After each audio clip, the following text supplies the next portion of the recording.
Back into the Afghan theater. Though challenging, it would be a mistake to consider that there is no space for India to operate in Afghanistan. Amidst the multiple messages that New Delhi wished to send out by convening the Third Regional Security Dialogue on Afghanistan, on November 10, a National Security Advisor (NSA) level meet, one stands out, that despite the current absence of an on-ground presence in the country, India continues to matter in Afghan affairs.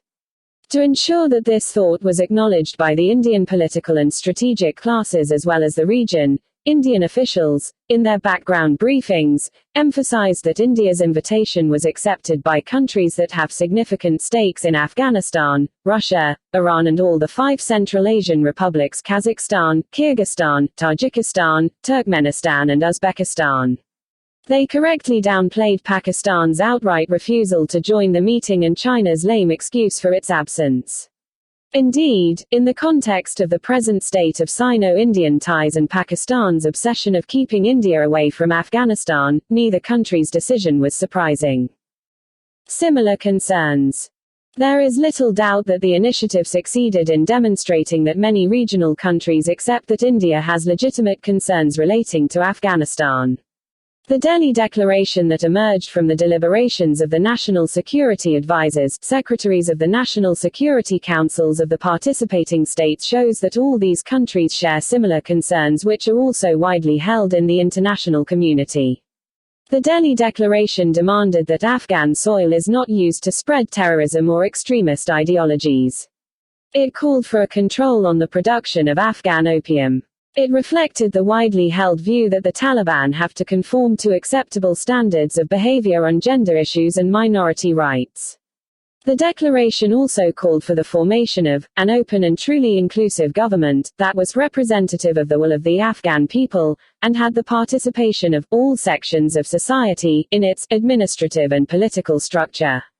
This is a laudable objective, but is it realistic? The hard fact is that the Taliban achieved a military victory and unlike in the 1990s now control all of Afghanistan.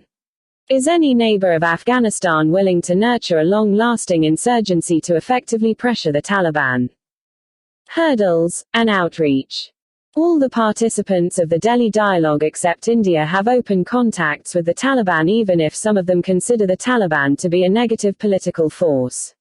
It is, therefore, likely that despite this clarion collective call for an inclusive government, these states will ultimately individually settle for a Taliban government that will show a degree of responsiveness on gender issues and minority rights, including of ethnic minorities. Even more, they will look for how the Taliban are addressing their individual concerns on specific terrorist groups that target them. The Russian press statement after the Delhi Declaration itself reveals that each country will act not on the basis of common positions in this document but in keeping with its interests. It is here that Indian policymakers are still struggling to accept the consequences and realities of the great change that took place in Afghanistan on August 15, when Afghanistan President Ashraf Ghani fled from Kabul and the Taliban rolled in. This far-reaching development eroded the very basis of India's Afghan policy. It required an immediate reassessment of the regional situation and nimble, quick and comprehensive action with salience given to strategic considerations. It needed a ruthlessly cold, all of political and strategic classes approach unaffected by political considerations of any nature. Almost 3 months later this is still not discernible. And, the Delhi meeting, while serving a small diplomatic purpose, will not contribute to addressing the vast challenges that India now faces in its entire western neighborhood, especially Afghanistan. Pakistan link. Pakistan has avoided its mistake of the 1990s, of giving formal diplomatic recognition to the Taliban. It is however acting in a manner with the group's government, which it helped put together, as it would have with a recognized administration. It is no coincidence that the day the Delhi dialogue was convened, the acting Afghan foreign minister, Mullah Amir Khan Muttaqi, reached Islamabad leading a high-level delegation. In India's absence in Kabul, Pakistan has a free hand. As it is with its deep and abiding relations with the Taliban, it has a unique and enduring advantage. But should that mean that India ignores Afghanistan altogether and confines itself to only covert contacts with the Taliban? There has been no repeat of a Doha-like meeting between the Indian ambassador and senior Taliban officials. A place for India. India will have to play a multifaceted diplomatic game to safeguard and promote its interests in Afghanistan and the region. It cannot join the game unless it re-establishes a presence in Kabul. All important regional players and Russia have kept their missions open in Kabul. New Delhi must note that the Taliban spokesperson, taking note of the dialogue, said that India was an important regional country with which it desired good diplomatic relations. India has to proceed with caution but without inhibitions. That can only be through an understanding of Afghan traditions and culture which has been under strain but which has not disappeared altogether. At no stage in Afghan history has any ruler or group not chafed at foreign dependence, howsoever necessary it may have been. They have always looked to alternatives. Taliban signals on India to Pakistan should be taken in this context. Besides, the Taliban are not immune from regional and tribal cleavages. This is not to underrate the difficulties in India's path in Afghanistan, but it would be a profound mistake to consider that there is no space for India to operate in Afghanistan.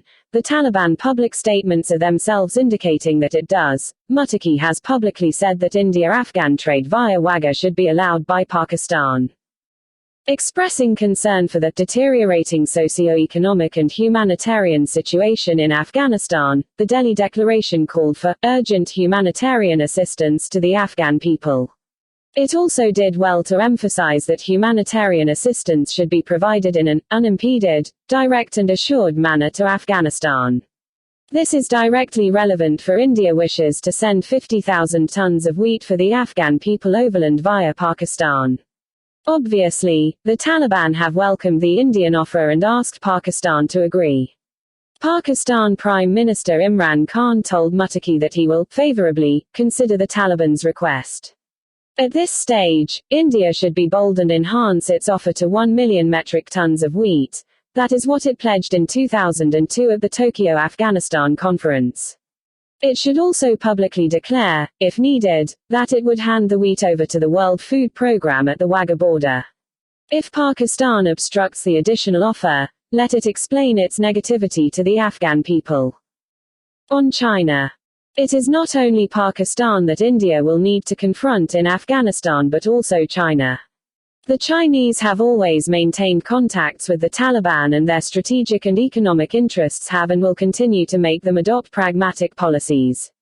Indian economic interests also demand its presence in Afghanistan. There is no time to lose for this purpose. A heavy and long-term price will have to be paid otherwise. In all this process, India must remain grounded in reality, but that seems absent in some Indian analysts who believe that it is a Eurasian power too. That should be the objective. But is it so today when it does not have connectivity to the region and is reluctant to play the Afghan game where it matters, the mountains and valleys of the Hindu Kush?